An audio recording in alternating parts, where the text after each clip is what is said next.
Hi guys! Magandang gabi. Welcome back po dito sa Gandara SRU channel for Showbiz Update. Andito na naman nga po akong muli nagbabalik ang nagmamaganda ninyong kachismos ang Kim Pao upang magatid sa inyo ng latest update and fresh happenings patungkol sa kanilang dalawa. And for tonight's video, ang ating pag-uusapan ay tungkol po dito sa isinulat na kanta ni Kuya Ogie para sa Kim Pao. Ay, grabe nga naman yun. Hindi pa ako nakaka-move on kagabi. Eto naman at may paayuda si Kuya Ogie para po sa mga Kim Pao fans. Ay, nakakapanlambot talaga guys. Naku, mukhang mapupuyat na naman ako. Naku, grabe kayo Kim Pao. Maawa naman kayo. Wala na akong dugo. Kakapuyat. Kakapanood ng videos ninyo. Tapos eto na naman, napakagandang ayuda from Kuya Ogie. But before that guys, bago natin yan i-share sa inyo, sa mga hindi pa nakaka-subscribe dito sa ating channel, paki-click na lang po ng subscribe button dyan sa baba kung gusto nyo lang naman. Wala naman pong pilitan. Pero kung Kim Pao update ang inyong hinahanap, ay nasa tamang channel ka, kaya i-click mo na yung subscribe button at pakidami ng notification bell para mag-updated at ma-notify ka sa ating mga nasasagap na balita. Basta may kinalaman kay Kim and Paul Avellino, sagot na natin yan. So, eto na nga guys. Kanina, ang ganda ni Kimi sa Showtime. Grabe nga yun. Ang ganda po niya sa suot-suot niyang red. Lalo pong lumitaw ang ganda ni Chinita Princess. Kaya nai-inlove si Papi Paulo eh. Hindi ko lang alam kung hinatid siya ngayon ni Papi Paulo. Wala tayong balita, mailap si Papi Paulo. Pero sigurado kagabi magkasama yung dalawang yan. Baka hindi po agad umuwi, nag-dinner date pa. Charis, dilulo lang. Anyway, dahil sa ganda nga po ni Kimi sa kanyang dress na red, hindi po maiwasang hindi talaga siya mapansin. Agaw pansin talaga si Kimi, lalo na nung sinuot pa niya itong scarf na color red. Napansin nga siya at sinabi na Merry Christmas. Para kasing Christmas tree siya eh. And ayun nga, niloloko po siya, inuulat po siya ngayon. And pati si Kimi napatweet siya kasi nga ang kukulit rin ng mga fans. And sabi nga niya, huy, grabe si Kimi guys, napaka-active sa social media. Talagang kahit napaka-busy po niya, lagi siya may oras sa social media. Meron po siya parating oras sa kanyang mga fans. Nakikipagkulitan, nakikipag-usap. Grabe yung talaga ni Kimi, the best. Energy niya parang hindi po na empty, parang hindi po nauubos.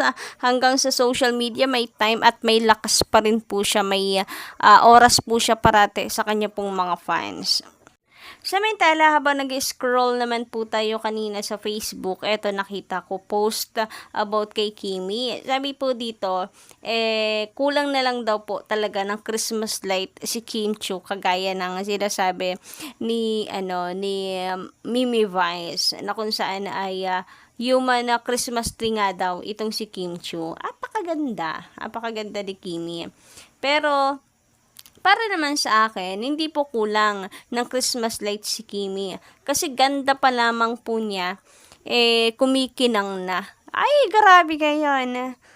Pero totoo naman, 'di ba? Talagang ang ganda ni Kimi kumikinang. And napaka-mistisa rin po kasi at the same time. So parang hindi na rin kailangan ng Christmas light. Human Christmas tree talaga si Kim Chiu. Anyway, bagay na bagay po sa kanya.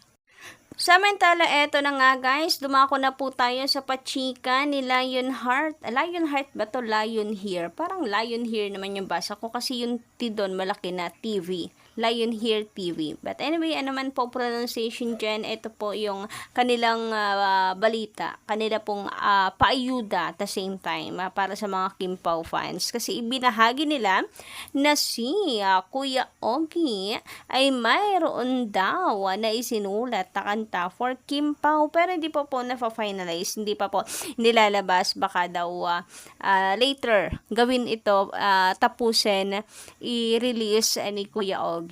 Ay, excited na ako guys. Grabe din talaga tong si Kuya Ogie, no guys? Talagang halata mo na mahal niya si Kimi, na fan din siya ng Kim Pao. Ayan, shipper din siya ng Kim Pao. O baka nga may nalalaman sila guys. Baka nga sa kanila 101% confirmed ang Kim Pao, hindi ba? So kapit lang tayo guys at para sa saan pat ano rin po makukonfirm din yan sa publiko ng Kim Pao. So sa ngayon, hayaan po muna natin yung mga malalapit sa puso nila ang nakakaalam. Anyway, mabalik tayo dito sa kanta. So eto po yung chika ni Lionheart. Lionheart. Anyway, eto na. Sabi niya rito sa kanyang chika watch, OPM Chip, Ogie Alcacid shares snippet of the lyrics of the song He's Been Waiting for Kim Pao, #Kim Pao. He revealed the pair is yet to hear the whole song, but shared that he already recorded it. Ay, na-record na! Ay, naku guys, grabe. Malapit na to guys. Malapit nang i-release yan for sure. The seasoned OPM singer is set to hold his #Ogie Okito concert on November 30. Naku, supportahan din natin to guys. Baka dito na yan kantahin. And sa comment section naman guys, mga nagpapasalamat po kay Kuya Ogie dahil talagang mahal na mahal nga niya ang Kim Pao. Halata naman. Lalo na kapag bumubunot siya kay Kim para asarin sa showtime. Anyway, magbasa naman po tayo guys ng ilang komento doon. Sabi dito, oh, wow, nakakaiyak naman po ang mga lyrics, Sir Ogie. Tago sa puso, sobrang happy kami. Kasi love nyo po ang Kim Pao. Sila Kimi, Princess Chinita at Pao or me, Paula Avellino. Sana marinig na po nila yung song nyo. For them, love you po. #Kim Pao, stronger together. #Kim Pao. And, ano nga kaya guys? Alam kaya ito ni Kim Chu? Or ngayon lang din niya malalaman na may kanta pala for them si Kuya Ogie. So, pati ako, gusto ko na rin po itong marinig. And, gusto ko rin pong malaman yung reaction ni Kim Chu, ni Paulo kapag narinig po nila ito. Pag na-release na po ito.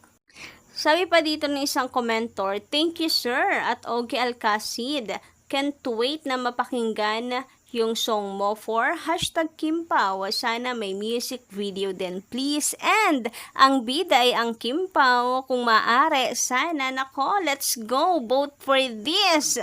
Guys, sumugod na kayo sa X para i-push ito. Ipanawagan natin yan para another project na naman for Kim Pao. Nako, talagang na-excite na ako ngayon pa lamang. Sana po talaga may music video ang dalawa. And for sure million views yan. Sa dami ba naman po ng mga Kim Pao fans. And para naman sa mga curious, sa lyrics po nung kanta, meron pong i-share na konting lyrics si Kuya Ogie. And syempre, isi-share ko din po sa inyo para lahat po tayo happy. Hindi lang po ako. Syempre, lahat po tayong Kim Pao fans ay deserve din ito na marinig. So, binasa lang po ni Kuya Ogie yung lyrics guys. Binasa niya lamang.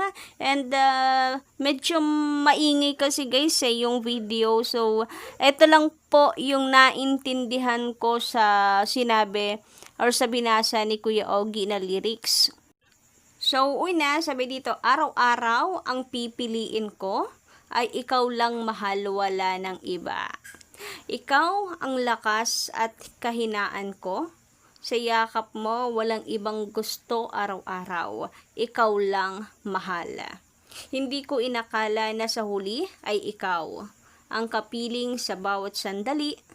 Nalimot ang lahat na ito, hindi ako masyadong sure guys kung ito talaga yon na nagmamanhid kasi ano po medyo malabo talaga yung voice doon, maingay po kasi nadamdamin ko sa mga love story natin, talo ako. Anyway, parang ito pong unang stanza na ito yung talagang para sa Kim Pao. Araw-araw, ang pipiliin ko ay ikaw lang, mahal, wala ng iba. Ikaw ang lakas at kahinaan ko. Sa yakap mo, walang ibang gusto araw-araw. Ikaw lang, mahal. So, kayo guys, ano po inyo masisay patungkol dito? Pa-comment ka lang po dyan sa baba and don't forget to click the subscribe button and notification bell for more updates. Maraming salamat.